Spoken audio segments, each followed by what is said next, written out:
ये बात बिल्कुल सच है कि जो हम सोचते हैं, जैसी हमारी थिंकिंग होती है, वैसा ही परिणाम हमें अपने जीवन में मिलता है। कोई भी काम, कोई भी प्रोफेशन, कोई भी पढ़ाई मुश्किल नहीं, अगर इंसान ठान ले, अपने मन में संकल्प कर ले कि चाहे कुछ भी हो जाए, कैसी भी परिस्थिति आए, मुझे तो यही बनना है और मैं ये बनकर ही रहूंगा या रहूंगी। इस बात को समझना जरूरी है कि जिस चीज को करना चाहते हैं, जो काम करना चाहते हैं, वो करने के लिए हमारा दिमाग अपने आप को तैयार करता है और आने वाली प्रॉब्लम से दो हाथ करने के लिए रास्ते ढूंढता है। इसे ही हम प्रॉब्लम सॉल्विंग कहते हैं।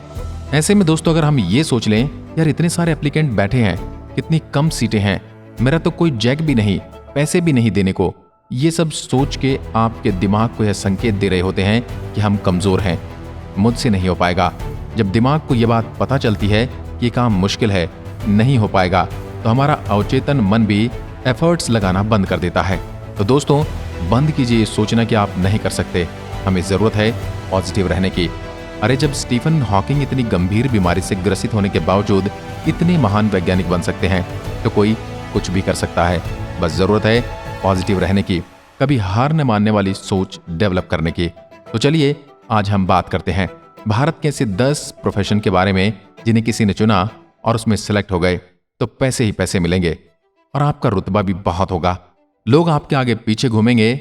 अगर किसी को आपसे मिलना होगा तो अपॉइंटमेंट लेना पड़ेगा। आइए देखते हैं और समझते हैं भारत में सबसे ज्यादा सैलरी वाली 10 सरकारी नौकरियों के बारे में। नंबर 1 पर है Indian civil services. Indian civil services में IFS, IPS, IAS होते हैं। ये हमारे देश की सबसे महत्वपूर्ण और बड़ी नौकरियां हैं। इन लोगों पर डिस्ट्रिक्ट, स्टेट और देश की जिम्मेदारियां होती हैं। ये लोग ही देश को चलाते हैं और गवर्नमेंट पॉलिसीज को लागू करवाते हैं। इन ऑफिसर्स की मोस्टली सैलरी 2 से 5 लाख रुपए तक होती है। सैलरी के अलग इन ऑफिसर्स को मकान, गाड़ी, ड्राइवर, नौकर चाकर और अन्य सभी प्रकार के भत्ते मिलते हैं। इंडियन सिविल सर्विसेज की परीक्षा कठिन तो होती है पर नामुमकिन नहीं। हमने बस एक बार अपने मन में ठान लिया तो हमारा ब्रेन हमारी मदद करेगा एक सिविल सर्वेंट बनने में। नंबर 2 पर आती है Indian defence services.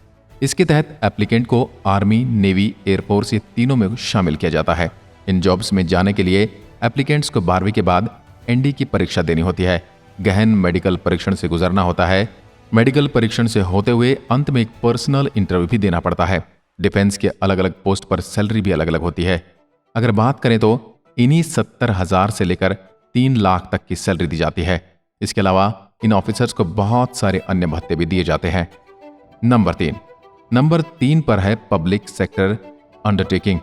Public sector undertaking यानी PSU गवर्नमेंट की अपनी कंपनियां होती हैं। Coal India Limited, Gas Authority of India Limited, Bharat Petroleum Corporation Limited आदि होते हैं। इन कंपनीज में सेलेक्ट होने के लिए गेट की परीक्षा पास करनी पड़ती है। इन जॉब्स में से 1 महीने का 50,000 से लेकर 2 लाख तक की आपको सैलरी मिलती है। Number 4 university professor. किसी सरकारी संस्थान में प्रोफेसर की नौकरी बहुत ही अच्छी और सम्मान्य योग्य मानी जाती है। भारत में तो गुरुओं को भगवान से पहले माना गया है, इसलिए प्रोफेसर की नौकरी में सम्मान बहुत है, लेकिन पैसा भी उतना ही ज्यादा। आप यही IIT या IIM में कार्यरत हैं तो सैलरी बहुत ज्यादा होती है। आपको मासिक 1,80,000 तक मिल सकते हैं। इसके साथ ही अपने व परिवार के लिए मेडिकल इंश्योरेंस की सुविधा भी आपको दी जाती है। Number 5 banking jobs. बैंक की जॉब हमारे भारत में बाबूजी वाली नौकरी मानी जाती है और है भी। बैंक में प्रमोशन बड़ी आसानी से मिलता है। अगर सैलरी की बात करें तो 40,000 से लेकर 1.5 लाख रुपए तक बड़े आराम से मिल जाती है।